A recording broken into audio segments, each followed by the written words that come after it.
Okay, so today we are going to start understanding quadrilateral chapter number 3 from NCERT class 8.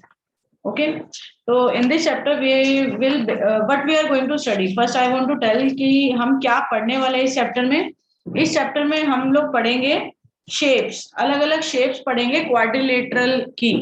ठीक है, quadrilateral क्या होता है? Quadrilateral होता है फोर साइडेड फिगर. कोई भी फोर साइडेड फिगर जो होती है वो क्वाड्रिलेटरल होती है.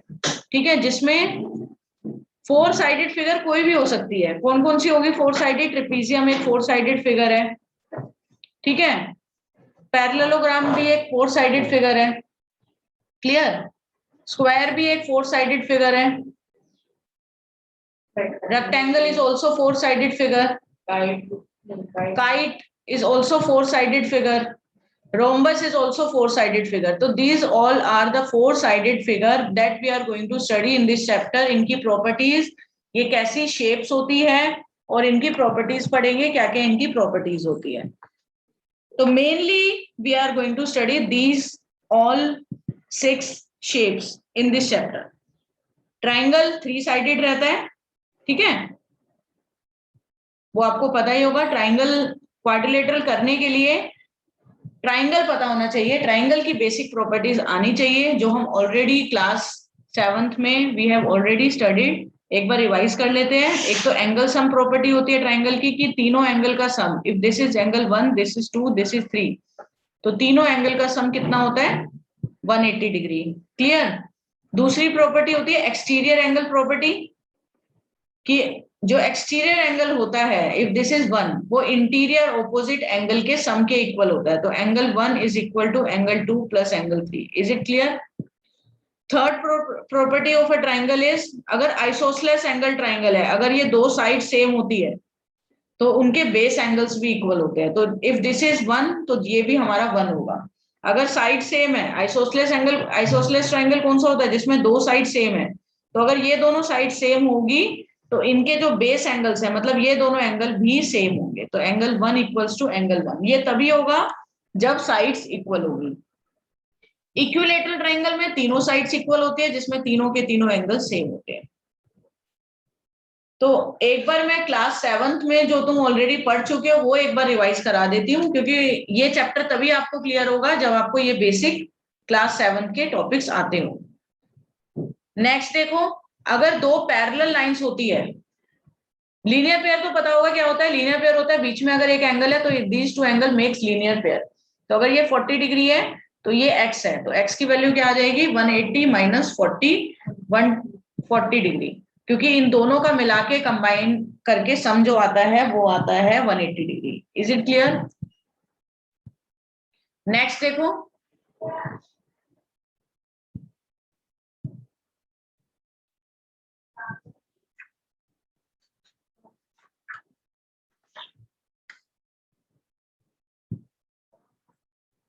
If there are two parallel lines, जिसको याद नहीं है वो लिख लेना. If there are two parallel lines, in parallel lines के अंदर, इसको क्या बोलते हैं? दो पैरेलल लाइन को जो लाइन कट करती है, this line is called transversal. ये आपको इंपॉर्टेंट पता होना चाहिए, तभी आपको ये चैप्टर समझ आएगा. तो इसके अंदर ये दोनों हो गए कॉरेस्पॉन्ड. अगर इन दोनों एंगल्स को मान लेते हैं 1 2 3 4 5 6 7 8, तो इसके अंदर, इस फिगर के अंदर 1 एंड 5 कौन से हैं? Corresponding angles. और कॉरेस्पॉन्डिंग एंगल्स हमेशा इक्वल होता है. कॉरेस्पॉन्डिंग एंगल्स वो होते हैं जो एक साइड हो और दोनों ही ऊपर की तरफ है, दिख रहे हैं लाइंस के ऊपर, और दोनों एक ही साइड. तो यहाँ पे एंगल 1 और एंगल 5 हमारे इक्वल है. सिमिलरली एंगल 3 और एंगल 7 भी क्या है? Corresponding angles. दिख रहे हैं ये दोनों angle 3 and angle 7 are corresponding angles. ठीक है, तो एंगल 3 और एंगल 7 भी इक्वल है. सिमिलरली एंगल 2 और एंगल 6 कॉरेस्पॉन्डिंग है, एक ही साइड, दोनों नीचे. सिमिलरली 4 और 8 भी कॉरेस्पॉन्डिंग है. तो ये सारे कॉरेस्पॉन्डिंग एंगल्स है. कौन कौन से? 1 5, एंगल 3 एंड एंगल 7, ये हमने लिख लिया already. Angle 4 and angle 8, angle 2 and angle 6. तो these all are the corresponding pairs. Okay, next देखो, और ये सारे क्या है हमारे corresponding angles. Clear? Next alternate angles.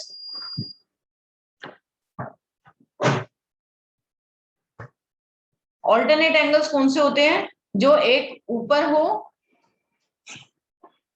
एक राइट और एक लेफ्ट। तो 2 and 7 ये क्या है हमारे ऑल्टरनेट एंगल्स, क्योंकि एक राइट साइड है और एक लेफ्ट साइड है। तो these two are alternate angles.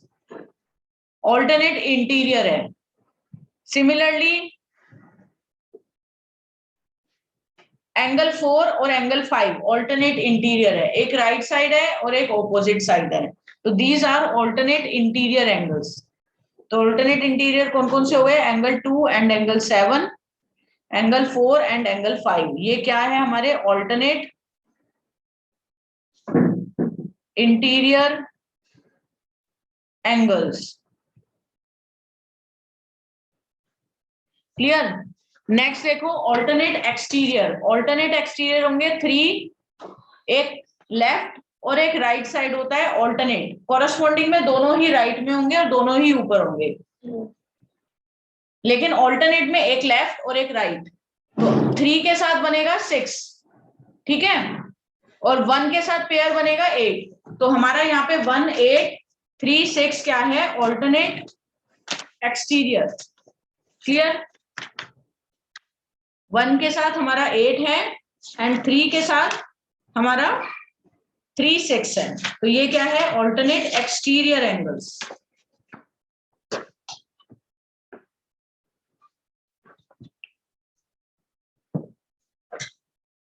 Clear? Angle 3 लिख लेना साथ साथ, एंगल 3 एंड एंगल 6 और एंगल 1 एंड एंगल 8 ये क्या है? Alternate exterior angles.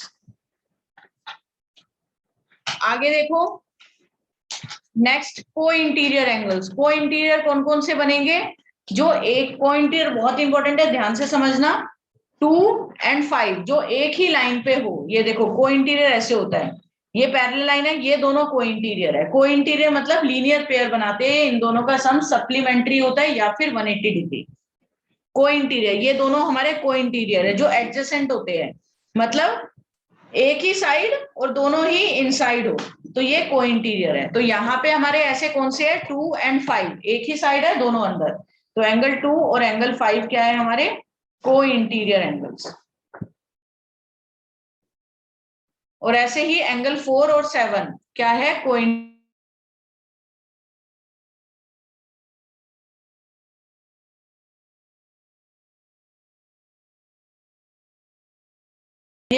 तो ये हमारे क्या है? को इंटीरियर एंगल्स। सिमिलरली यहाँ पे भी देखो 4 and 7 ये को इंटीरियर है, जो दोनों एक ही साइड हो और दोनों ही अंदर की तरफ है। नेक्स्ट देखो लीनियर पेयर। लीनियर पेयर कौन से होंगे? जो लीनियर पेयर पता ही है लाइन के ऊपर, दीज आर लीनियर पेयर। तो इसमें से कौन कौन से लीनियर पेयर? 8 6 लीनियर पेयर है, 7 5 मेक्स लीनियर पेयर, इन दोनों का सम 180। 4 and 2 लीनियर पेयर है, 1 and 3 लीनियर पेयर है। और कौन सा आपको पता होना चाहिए? वर्टिकल अपोजिट एंगल पता ही होगा, 2 and 4 2 and 3 vertical opposite angles कौन से होते हैं? ये क्रॉस है, एक ऊपर एक नीचे, ये क्या है? Vertical opposite angle. ये लिख लो नहीं तो भूल जाओगे, वर्टिकल अपोजिट एंगल। सारे एंगल्स रिवाइज हो गए? कोई है जिसको नहीं आता तो? Vertical opposite angle, linear pair. Supplementary क्या होता है? सप्लीमेंट्री होता है दो एंगल का सम 180। तो लीनियर पेयर हमेशा सप्लीमेंट्री होता है। तो हम ये भी बोल सकते हैं कि जो को इंटीरियर है मतलब 2 and 5 ये हमारा सप्लीमेंट्री है। क्लियर है? तो दिस इज सप्लीमेंट्री।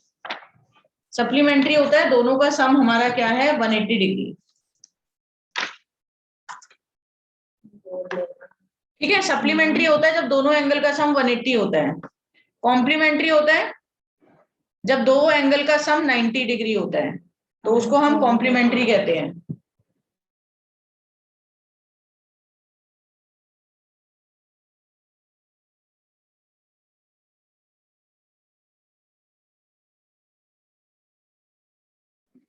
ठीक है। कॉम्प्लीमेंट्री होता है जब दो एंगल का सम हमारा क्या हो 180 डिग्री, सप्लीमेंट्री जब दो एंगल का सम हो 90 डिग्री। क्लियर है?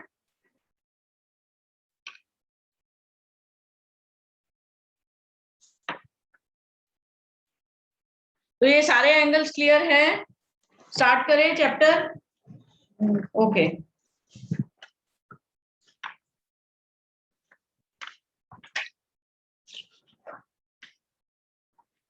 कॉम्प्लीमेंट्री वर्टिकल अपोजिट एंगल जब दोनों एंगल्स इक्वल होते हैं और आमने सामने हो।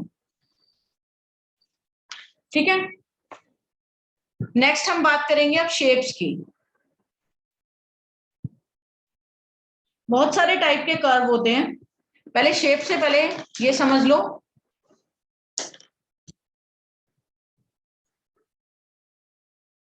यहाँ पे ठीक कर लेना, को इंटीरियर का सम 180 होता है, इक्वल नहीं होता। यहाँ पे ये गलत लिख दिया, को इंटीरियर का सम 180 होता है, क्योंकि को इंटीरियर हमारा सप्लीमेंट्री होता है, उन दोनों का एंगल का सम 180 होता है। तो अगर हमारा ये फिगर है, इसके अंदर इन दोनों, फिर से बता देते हैं को इंटीरियर ध्यान से समझ लो। अगर ये हमारे दो पैरेलल लाइन है और ये एक दूसरे को कट कर रहे हैं, तो यहाँ पे इन दोनों का सम हमेशा एंगल 1 प्लस एंगल 2 हमारा 180 होगा। अगर हमारा ऊपर वाला एंगल अगर 120 है तो नीचे वाला 60 डिग्री होगा, क्योंकि इन दोनों एंगल का सम हमेशा कितना होगा 180 डिग्री। Is it clear? ठीक है। मैम जैसे कि यहाँ पे 15 है।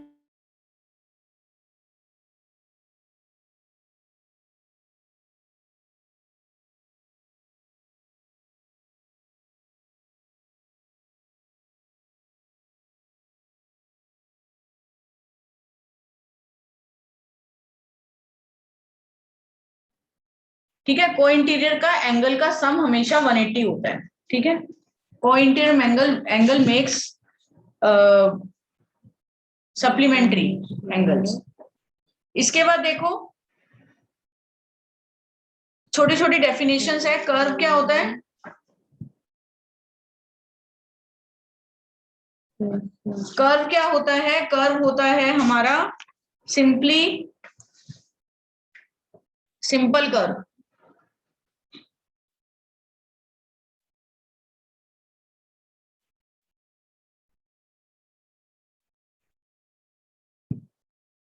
एक होता है क्लोज्ड कर्व। ठीक है, सिंपल कर्व होता है सिंपल क्लोज्ड कर्व।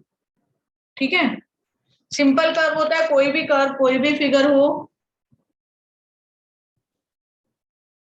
लेकिन वो एक दूसरे को कट ना कर रही हो, तो ये हमारा कर्व है, या ये हमारा कर्व है, ये भी हमारा कर्व है। ठीक है, लेकिन ये सिंपल कर्व नहीं है, क्योंकि ये कट कर रहा है, बीच में क्रॉस सेक्शन हो गया, बीच में अगर कट कर रहा है तो ये हमारा सिंपल कर्व नहीं है। सिंपल क्लोज्ड कर्व, ये हमारा सिंपल क्लोज्ड कर्व है, ये हमारा सिंपल क्लोज्ड कर्व। का मतलब ये नहीं है कि स्ट्रेट लाइन नहीं हो सकती, कर्व के अंदर स्ट्रेट लाइन भी हो सकती है। क्लियर है?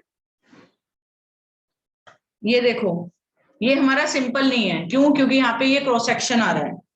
ठीक है, क्लोज्ड है लेकिन सिंपल नहीं है। दिस इज क्लोज्ड कर्व, क्योंकि क्लोज हो रहा है, बट नॉट सिंपल। ठीक है, ये बताओ, ये हमारा क्या है? सिंपल कर्व बोल सकते हो इसको, लेकिन ये क्लोज नहीं है, बट नॉट क्लोज्ड। क्लियर है? नेक्स्ट देखो, कॉनकेव और कॉन्वेक्स फिगर कौन सी होती है? कॉन्वेक्स होती है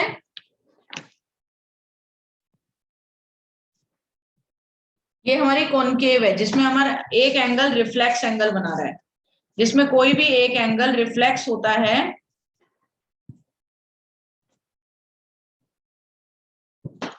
वो होता है कॉन्वेक्स पॉलीगन। ठीक है, और कॉनकेव होता है जिसमें हमारा एक रिफ्लेक्स एंगल बन रहा है। देख बता देती हूँ एक बार फिर से। कॉन्वेक्स दो टाइप के पॉलीगन होते हैं। कॉन्वेक्स पॉलीगन होता है जिसमें हमारा एक भी एंगल रिफ्लेक्स ना हो, ये हमारा कॉन्वेक्स है। कॉनकेव होता है जिसमें एक एंगल रिफ्लेक्स एंगल बन रहा है, ये हमारा कॉनकेव है, कॉनकेव शेप और कॉन्वेक्स। पॉलीगन अभी मैं आपको बताती हूँ क्या होता है। एक रिफ्लेक्स एंगल है, एक बाहर अंदर की तरफ से दिख रहा है, ये वाला अंदर वाला एंगल रिफ्लेक्स आ रहा है। और शेप बताती हूँ ये, ठीक है, ये हमारा क्या है, कॉनकेव है, क्योंकि एक एंगल देखो इतना ज्यादा बड़ा है, रिफ्लेक्स है, 180 से बड़ा है। कॉन्वेक्स, ये हमारा कॉन्वेक्स है, ये हमारा कॉन्वेक्स है। तो जो हम पढ़ने वाले रेक्टेंगल, पैरेललोग्राम, रोम्बस, ये सारे के सारे हमारे कॉन्वेक्स होंगे। क्लियर है कॉनकेव और कॉन्वेक्स। नेक्स्ट, टाइप्स, शेप्स हमने पढ़ी थी। सबसे पहले थ्री साइडेड से शेप शुरू होती है। 3 साइडेड फिगर को बोलते हैं हम ट्राइंगल। 4 साइडेड फिगर को बोलते हैं क्वाड्रिलेटरल। एनसीईआरटी की book page number 38, page number 38 में आपको एक टेबल बनी हुई है, वो आपको टेबल लर्न कर लेना। 5 साइडेड फिगर को बोलते हैं, 5 साइडेड, 1 2 3 4 5, पेंटागन। 6 साइडेड को बोलते हैं हेक्सागन। 7 साइडेड को बोलते हैं हेप्टागन। 8 साइडेड को बोलते हैं डेकागन, नहीं 8 साइडेड को बोलते हैं ऑक्टागन। 9 साइडेड फिगर को बोलते हैं नोनागन। 10 साइडेड फिगर को बोलते हैं डेकागन। ठीक है, 10 तक कम से कम लर्न कर लेना। और अगर किसी के भी आगे रेगुलर वर्ड लग गया, regular pentagon, regular hexagon, regular heptagon, regular word का मतलब ये होता है ऑल साइड्स आर इक्वल। अगर किसी के भी आगे रेगुलर लग गया, that means all sides are equal. Is it clear? Regular का मतलब ये है, जैसे if I say regular heptagon, तो रेगुलर हेप्टागन का मतलब ये है कि a figure, a polygon having 7 sides, 7 equal sides. इसका मतलब है 7 साइड है, लेकिन सातों की सातों साइड इक्वल है। रेगुलर ट्राइंगल और इक्विलेटरल एक ही बात है, क्योंकि इक्विलेटरल में भी सारी साइड्स इक्वल होते हैं, रेगुलर ट्राइंगल में भी सारी साइड्स इक्वल। रेगुलर क्वाड्रिलेटरल कौन सा होगा? स्क्वायर, क्योंकि स्क्वायर के अंदर सारी साइड्स इक्वल होती है। आगे बढ़े तो ये कर लेना, ठीक है। तो पॉलीगन क्या होता है? अब पॉलीगन होता है जिसमें 3 या 3 से ज्यादा साइड हो, ठीक है। तो क्वाड्रिलेटरल एक पॉलीगन है। ये सारे के सारे क्या है? एक पॉलीगन्स है। ये सारे 2 से ज्यादा साइड वाले फिगर को बोलते हैं पॉलीगन। तो ऑल आर पॉलीगन्स, ये सारे के सारे पॉलीगन है। जैसे पॉलिनोमियल होता है, अभी पढ़ो क्या वैसे अलजेब्रा में, मोनोमियल, बाइनोमियल, 2 से ज्यादा पॉलिनोमियल, ठीक है, समझ आ गया। 3 साइडेड फिगर या 3 से ज्यादा साइडेड फिगर को बोलते हैं पॉलीगन। लेकिन ये चैप्टर का नाम है अंडरस्टैंडिंग क्वाड्रिलेटरल, तो इस चैप्टर में mainly we are going to deal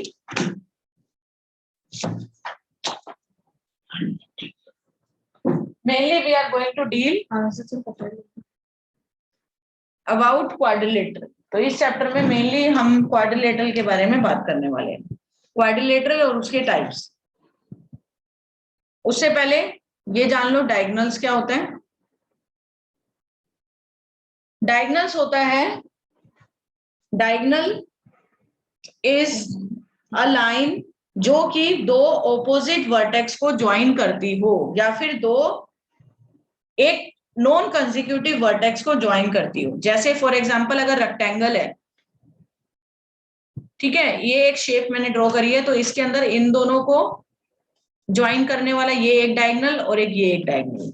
if I draw, एक और फिगर बनाते हैं जिसमें हेक्सागन, 6 साइडेड फिगर, तो इसके डायगोनल्स क्या क्या होंगे? इफ इसको नेमिंग करते हैं, तो ए से बी को ज्वाइन नहीं करेंगे, नॉन कंसेक्यूटिव, एक छोड़ के, मतलब एक साथ वाला नहीं, उसके अलावा। तो ए से सी को आप ज्वाइन कर सकते हो, ये भी डायगोनल है। ए से डी को, ए से ई को।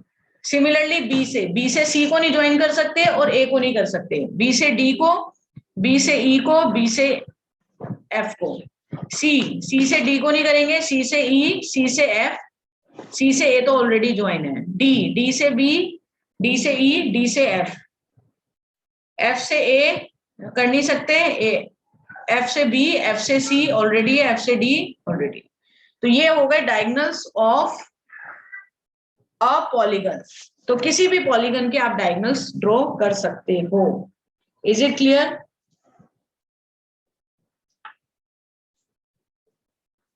तो रेगुलर इरेगुलर मैंने आपको बता दिया। रेगुलर वो होता है जिसमें सारी साइड्स इक्वल हो। साइड्स इक्वल होंगे तो ऑब्वियसली एंगल्स भी इक्वल होंगे। लिख लो, sides equal and angles equal, angle भी इक्वल होंगे। और इरेगुलर होता है कि इक्वल नहीं है, नो नो, ठीक है, नॉट इक्वल। इसको डिनोट हम फिगर में ना ऐसे डिनोट करते हैं। इक्वल को दिखाने का तरीका ये है, अगर मैंने ये बना दिया दैट मीन्स कि तीनों साइड्स इक्वल है, ठीक है। अगर ऐसे ड्रॉ किया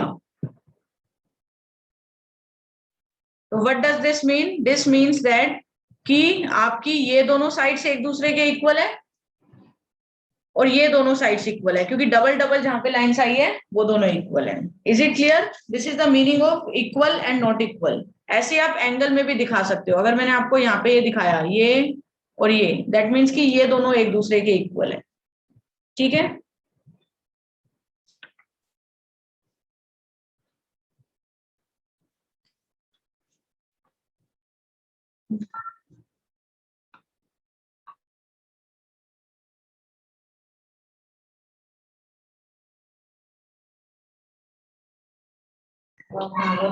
ठीक है,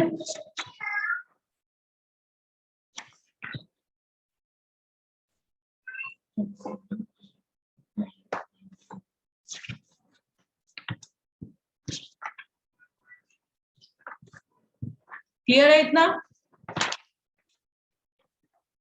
आगे बात करते हैं।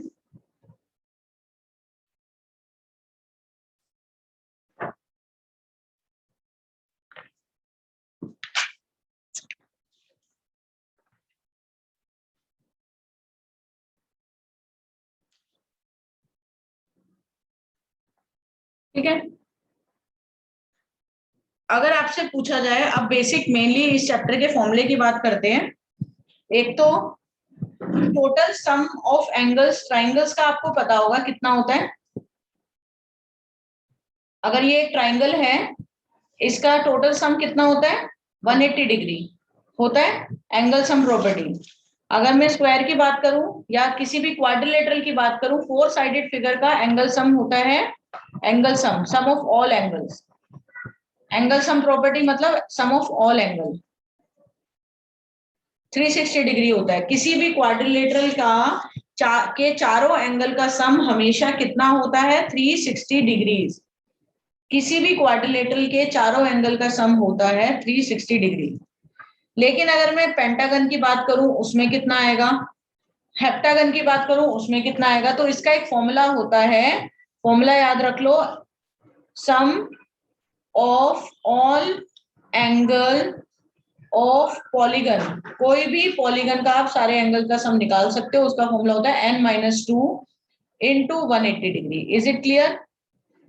This is the formula to calculate the sum of all angles of a polygon, जिसमें n होता है number of sides. Number of sides तो आपको पता ही होगी, तो आप सारे एंगल्स का सम इजिली निकाल सकते हो। फॉर एग्जाम्पल, अगर मैं आपसे पूछूं कि आपको क्वाड्रिलेटरल का निकालना है, क्वाड्रिलेटरल में हमें चेक कर लेते हैं, हमें पता है ऑलरेडी 360 होता है। चेक करते हैं n की वैल्यू क्या हो जाएगी, क्वाड्रिलेटरल है तो n 4 हो गया, 4 - 2 into 180। आपको पहले ब्रैकेट सॉल्व करना होता है, तो पहले आप ब्रैकेट को सॉल्व करोगे अकॉर्डिंग टू बोडमास रूल, आपका आ जाएगा 360 degree. Sum of all angles, चलो सेप्टागन का निकाल के बताओ, सेप्टागन का कितना आएगा? n हो जाएगा सेप्टागन में 7 - 2 into 180।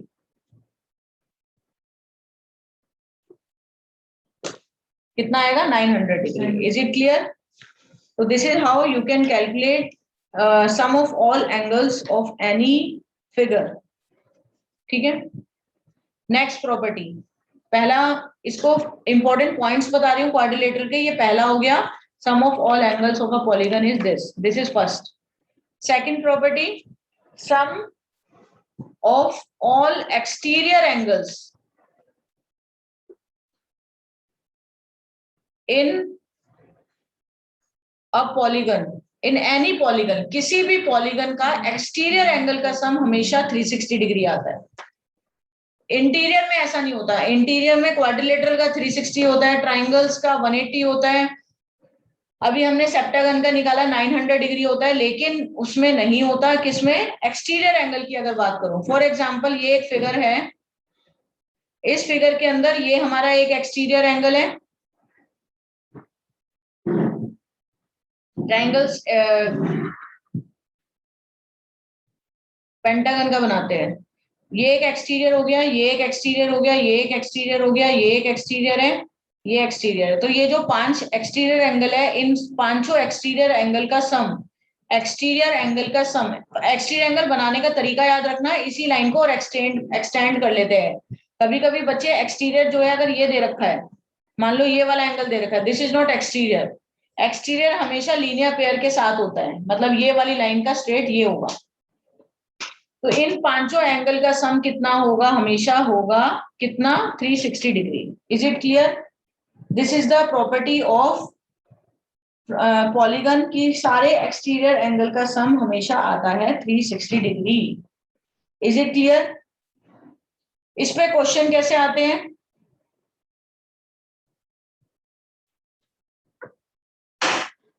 अब इस पे बेस्ड क्वेश्चंस देखो, अगर आपको एंगल्स निकालने के लिए आएंगे बेसिकली, तो फॉर एग्जांपल एक क्वेश्चन लेते हैं, इजी सा है। अगर ये 50 डिग्री है, this is 130 degree, this is 120 degree and this is x, तो आपको एक्स की वैल्यू निकालनी है। तो आपको पता है ये क्या है, 4 साइडेड फिगर है। 4 साइडेड फिगर में चारों एंगल का सम कितना होता है? अगर नहीं पता तो आप फॉर्मूले से निकाल सकते हो, पहले सारे एंगल्स का सम निकाल लो बाय यूजिंग दिस फॉर्मूला। तो n हो जाएगा 4 - 2 × 180, 2 × 180, तो हमें पता चल गया सारे एंगल्स का सम हो गया 360 डिग्री, राइट। अब हम प्रॉपर्टी लगा सकते हैं, एंगल सम प्रॉपर्टी, कि चारों एंगल का सम कितना हो गया, 360 डिग्री। इसको सॉल्व करेंगे and you will get the value of x। ठीक है, यहाँ से आप इसको सॉल्व करके x की वैल्यू निकाल सकते हैं। इस तरीके से क्वेश्चन आएंगे। नेक्स्ट क्वेश्चन देखो, अगर आपका ये फिगर है, ठीक है, इस फिगर के अंदर आपको मेंशन है ये x एंड दिस इज, इसका मतलब है दोनों वैल्यूज इक्वल है, this is 30 degree, this is 70 and this is 60। तो आप कैसे निकालोगे इसको? सबसे पहले ये लीनियर पेयर से ये अंदर वाला एंगल निकाल लो, ठीक है, ये कितना आ जाएगा 110 डिग्री, और ऐसे ये निकाल लो अंदर वाला angle 120 degree. Is it clear? अब एंगल सम प्रॉपर्टी लगा सकते हैं, कितनी साइडेड फिगर है, 1 2 3 4 5, 5 साइडेड फिगर में जल्दी से मुझे निकाल के बताओ कितना होता है एंगल सम। 5 - 2 × 180, ये आ जाएगा 3 × 180 540। ठीक है, तो सारे एंगल्स का सम 540 हो गया। इसको सॉल्व करो जल्दी से, 30 + x मतलब चारों एंगल, पांचों एंगल का सम, कौन कौन से, 1 2 3 4 5, पांचों एंगल का सम इक्वल टू रख दो 540 के। Is it clear? और आपकी निकल जाएगी x की वैल्यू। ठीक है, तो इस तरीके से क्वेश्चन आपके एग्जाम में पूछे जा सकते हैं। ठीक है, आगे नेक्स्ट क्लास में करेंगे।